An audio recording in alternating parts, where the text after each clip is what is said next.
Very respected elders and youngsters, one short important point which I would like to highlight is about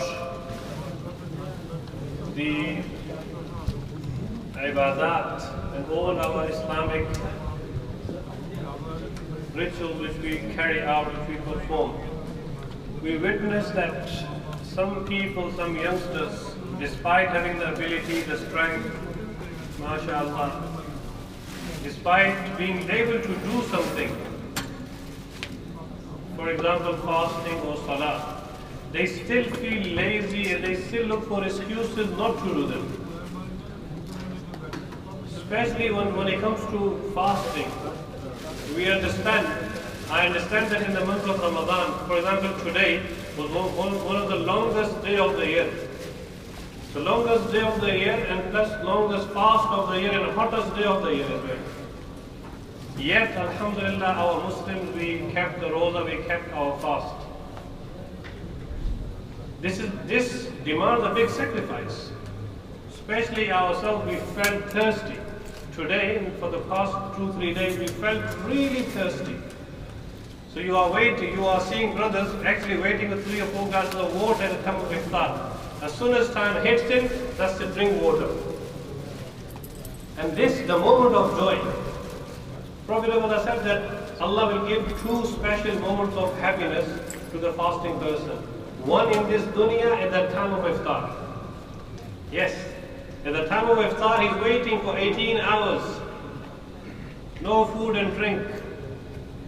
But as soon as Maghrib time begins, now the joy which we feel, which we experience, that is divine from Allah.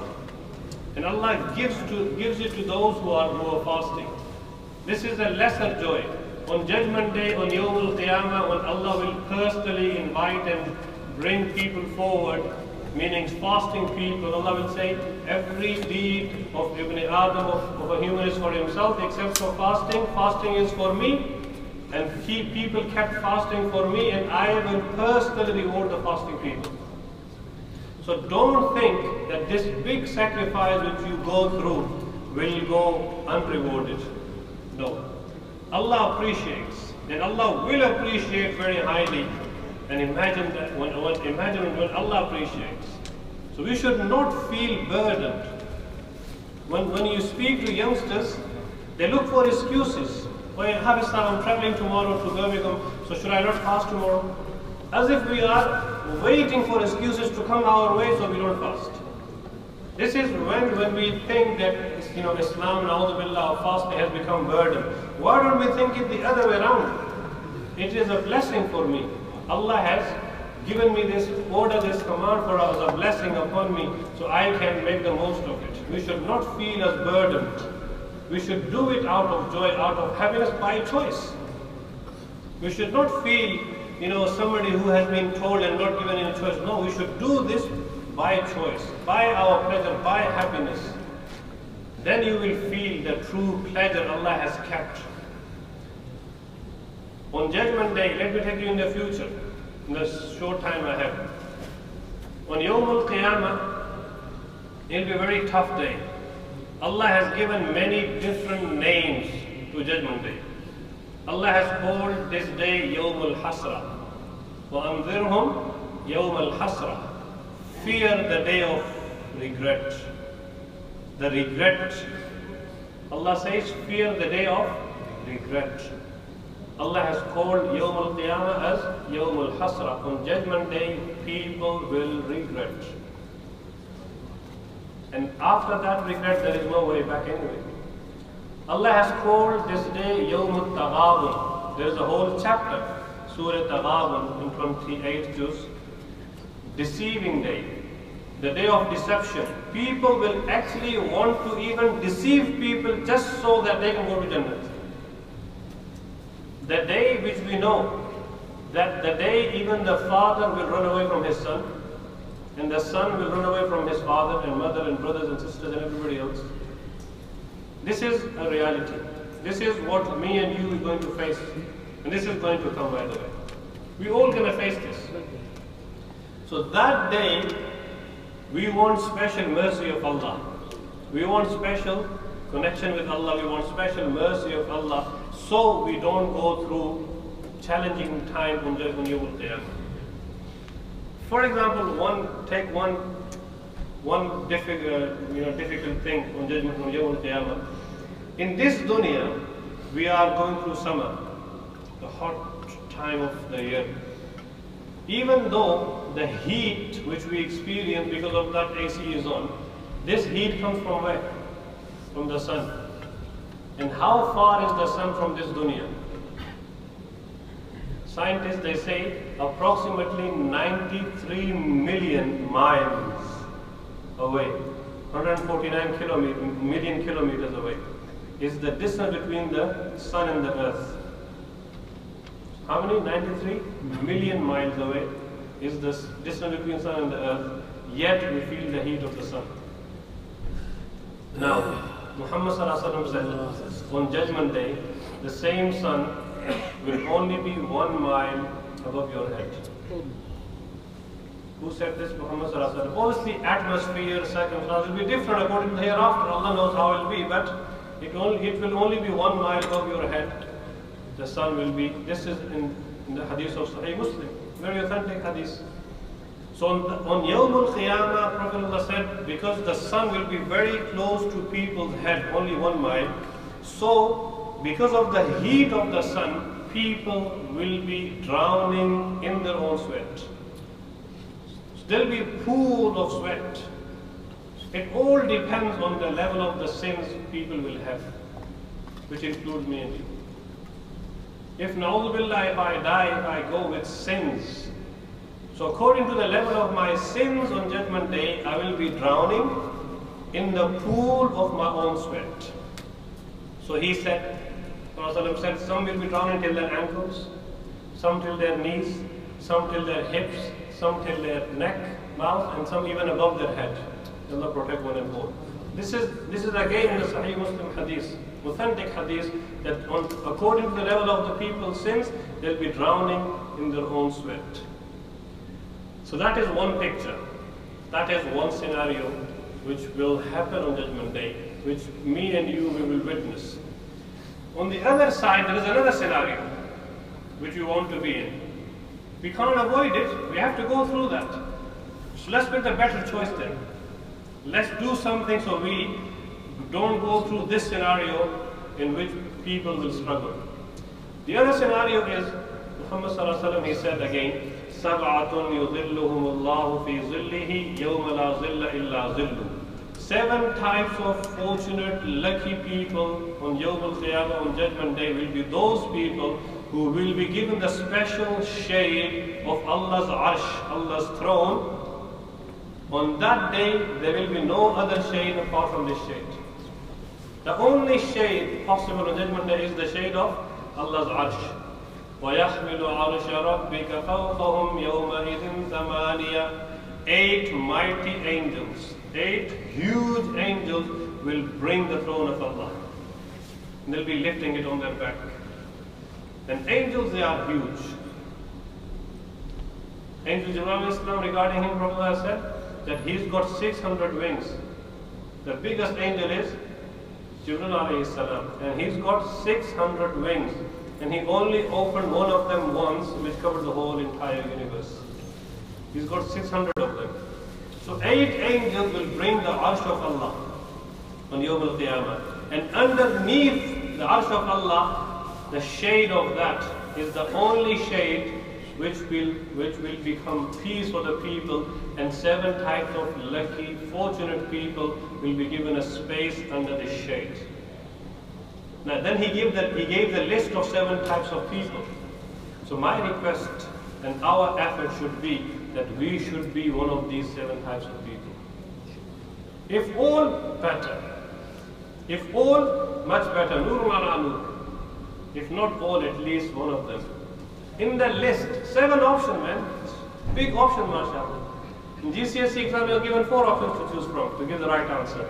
He gave you the 7 options to be from if you want to be from the people who will be given shade on the day when the sun will only be 1 mile above your head. So first of the seven is Imam Adil, a just ruler. He is the ruler of the country, he is the king, he is the president, he is the prime minister, he is the ruler, he is the governor.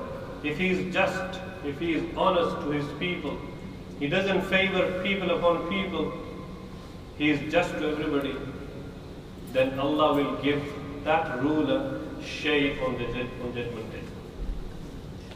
Number two, Shabun Nasha fi ibadati Rabbi, a young man, youngster, young blood, young man who spent his or her youth, they spent their entire youth in the worship of Allah Azza wa Jalla. They didn't wait till they were 60 or 70, oh, when I get old, then I'll go for Hajj.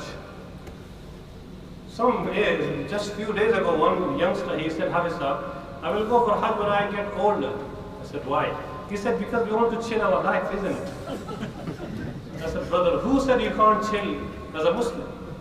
So people who go to Hajj, they don't chill after Hajj. SubhanAllah, that's strange thinking people have. So Shaitan has made us thought that no, once you go for Hajj, now you are a Haji Sahib. Now you can't chill. Look, if you are talking about haram chilling, you can't do that even before Hajj. And if you want halal chilling, then you can do halal chilling even after Hajj. So chill, relax, have a relaxed life, live a beautiful, happy life. No one stops you. So the second person in the line is a young man who spent his or her youth in the worship of Allah Azza wa Jalla. When Allah has given you strength, use it for the sake of Allah. Don't wait for the old age. Now then you can't even bow down properly in front of Allah because of disabilities you have. You can't do sajda, you can't do ruku. So do it whilst you can. Who gave you the youth and the strength? Allah Azza wa Jalla. Use it for the sake of Allah. Don't abuse it. SubhanAllah, many children, their parents, they lifted them, they carried them, they changed their nappies. Now they become hot-blooded and young-blooded. Now they want to even use that against their own parents as well. There are parents who literally cry to the ulama saying that we can't even tell our son to do something because he answers back. And now some of them even threaten to hit them. What a sad reality we see and we have to witness. Whereas there was a time when children used to avoid even sharing the food in the same plate of their parents. Why? Maybe they eat something which parents like. There was a time. This is our tahzeeb, this is our Islamic values. That parents and their respect. How could you even think to answer back to your parents? So second one on the list is a young man or young woman who spend their youth in the ibadah, in the worship of Allah Azza wa Jalla. Now before I go to the third person, ibadah and worship doesn't mean that you 24/7 worship Allah in sajda in namaz. No. You don't need to spend your 24/7 life in masjid. Ibadah of Allah means you live your entire life as a working person, life with your wife, life with your children, life with your parents, life anywhere. You live your life pleasing Allah and avoiding haram. This is called ibadah of Allah. It's easy to worship Allah in a masjid. What about dealing outside? What about business? Trade? Your character, your mu'ashara, your social life. So living your entire life without sinning, that is called ibadah of Allah, which is required at all times, at all places. So the third person in the list who will be given a special VIP status on Judgment Day is that person, رَجُلٌ قَلْبُهُ مُعَلَّقٌ بِالْمَسَاجِدِ, a young man or a person whose heart was attached to the masjid. No matter where was he. He was in college, he was in school, at work, in town center, wherever he was. But his heart was attached, was connected to the masjid. Ask a young man today when he is desperate for a Wi-Fi. He hasn't got connection to the Wi-Fi. Even people come to the masjid, also I need a Wi-Fi password please. In masjid, brothers, you're supposed to be connected to Allah. So imagine a life of a young man today who's desperate for a Wi-Fi connection. Imagine his life without Wi-Fi connection even for a minute. But what about your connection with Allah? Are you connected to Allah? Even in masjid, if we don't have Allah in our heart and our mind, then where do you expect that to come then? أَقِمِ الصَّلَاةَ لِذِكْرِ. Allah says you establish the prayer, you establish the salah to remember me. So the Muslim, they say fish in the water, Muslim in the masjid. We must frequently visit the masjid. And Allah has said in the Quran, if you see a Muslim who frequently visits the masjid, then bear witness that he is a believer. Allah says in the Quran, those people who establish the masjid, they frequently visit the masjid, then bear witness that they are the believers. You know, when we see in the clear sky night, we look in the heaven, we see the stars. So many beautiful stars Allah has placed in different places. Likewise, angels from the heavens look down on the earth. And all the masajid, all the masjids where Allah's worship takes place, they shine like stars do. So we can see stars in the heavens, they can see the masjids shine like stars when they look down where the worship of Allah is taking place. So be well connected to the masjid, not only on Friday, not only on Friday, not only in Ramadan, throughout the year. Throughout the year, pray your salah in masjid. Muslims are known by their masjids. So the third person was a young man or a person or a Muslim whose heart was attached to the masjid. He will be given a special place on Judgment Day in the shade of Allah's Arsh. On that day, there will be no other shade, and they have to live in the heat of the sun. And how far is the sun? 1 mile above your head. Again, this is not fairy tales. This is hadith of Muhammad sallallahu alaihi wasallam. This is a reality which we all gonna face. The fourth person, رَجُلَانِ تَحَابَّا فِي اللَّهِ اجْتَمَعَا عَلَيْهِ وَتَفَرَّقَا عَلَيْهِ. Two young Muslims or two people, two Muslims who loved each other for the sake of Allah. Not for worldly materialism, not for any other ulterior motives. They had liking for each other for the sake of Allah alone. This is a beautiful relationship. Sometimes they say brother from another mother. So sometimes you are much connected to a person because of Allah, for the sake of Allah. You have no other links to each other. But because of Allah, you like each other. And by the way, in the hadith it says when you love someone, when you like someone for the sake of Allah, you should go and tell them. You should not feel shy. Go and tell them, brother, I love you for the sake of Allah. Yes, this is sunnah. And when somebody tells you that somebody loves you for the sake of Allah, you should also reply. Rather than smiling it away, you should reply by saying, may Allah love you as well because of whom you love me. This is the way to reply. If somebody comes and tells you that, brother, I love you for the sake of Allah, and guess what? Guess what? Muhammad sallallahu alaihi wasallam used to say this to people, his Sahaba sometimes. Ya Muaz, oh Muaz, I love you. Can you imagine? Prophet of Allah is saying this, and his love was true, not fake. He actually told his Sahaba that, oh my Sahabi, I love you for the sake of Allah. What better achievement than this, when Allah and His Messenger both love people. So two people who loved each other for the sake of Allah, ijtama alay, when they got together for the sake of Allah. When they left each other, they left each other for the sake of Allah. These two people will be given space in the shade of Allah's Arsh on Judgment Day. Fifth man, fifth special person. This is for many youngsters. A man who was invited by a beautiful, honorable woman or a girl who seduced him, who asked him to go out and act in a haram way, in a haram relationship. As we know in Islam, without marriage, without halal nikah, you can't be with a woman. So one Muslim was asked that, you want to do a date with me? He said, no, we don't do dates, we eat dates. We eat dates. And this is true, we eat dates, we don't do dates. Yes, you're going to do a date, do it with your wife. So this man, and vice versa as well, even a woman, if a Muslim woman was asked, then she should say the same. So this man or woman who was asked to go out to perform an haram relationship with them, they said, Inni khafullah, no, I'm sorry, I fear Allah.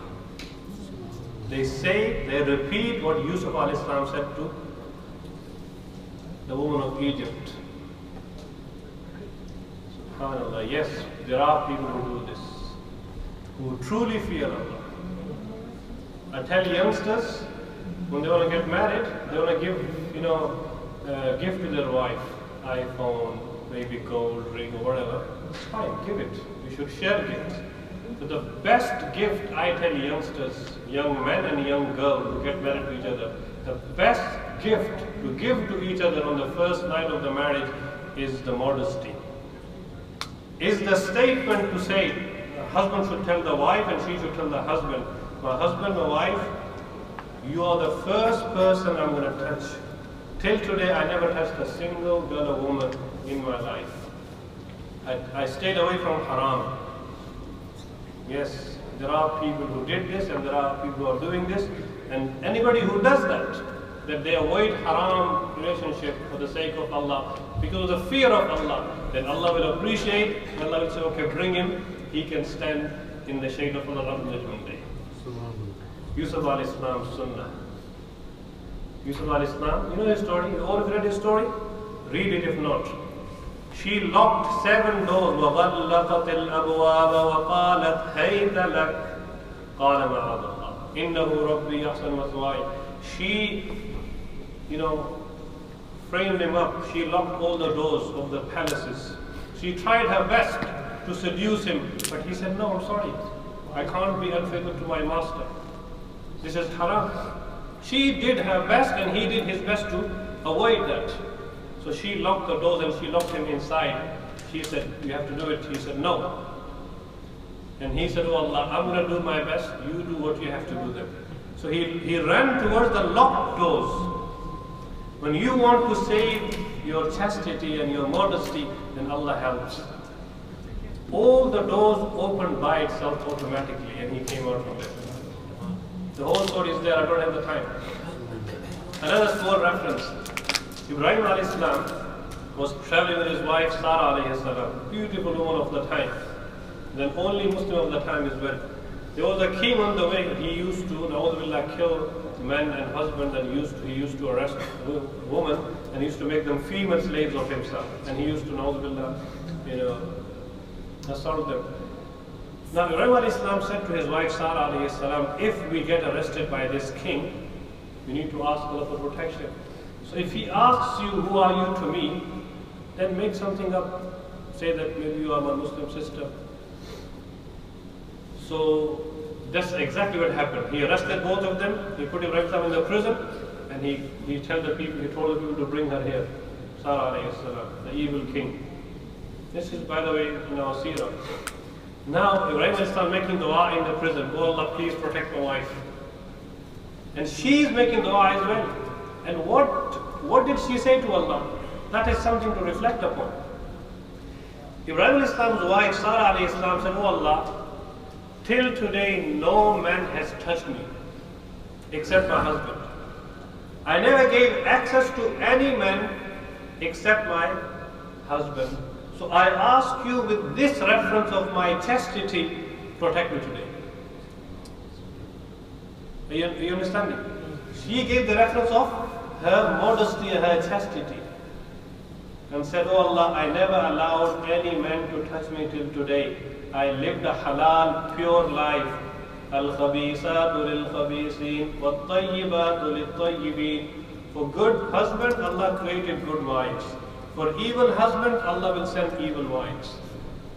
The youngster said to his mother, Mom, I need a pious, nice, beautiful wife. She must be pious. She said, forget looking for a pious wife. You become pious, she will come to your house. So she said, oh Allah, protect me, because I never gave access to any strange man till today. Allah protected, and Allah helped. The miracle happened. The evil king, he stretched his hand towards her to touch her. Straight away, there and then, he had an attack, and he became paralyzed straight away. He couldn't stretch his hand to her. And he realized that this woman must be a woman of God. And then he said, I'm sorry, please forgive me. She forgave him. He tried again. Human greed. SubhanAllah, SubhanAllah. He tried 3 times, knowing the fact that he becomes paralyzed after attacking and assaulting or trying to assault her. 3rd time he said, no, I will not even touch this woman. She's a different woman. She's got some unseen powers with her. Allah protected the chastity of this woman because she was pious, because she lived the life of halal way. So on Judgment Day, Allah will give the space to this youngster who said no to a woman or to a girl who seduced him or her, vice versa. 6th person will be that person who gives charity, who gives sadaqah for the sake of Allah. You give it so sincerely and so secretly that if your right hand is spending £5 and £10 for the sake of Allah, you do it so secretly without telling anybody.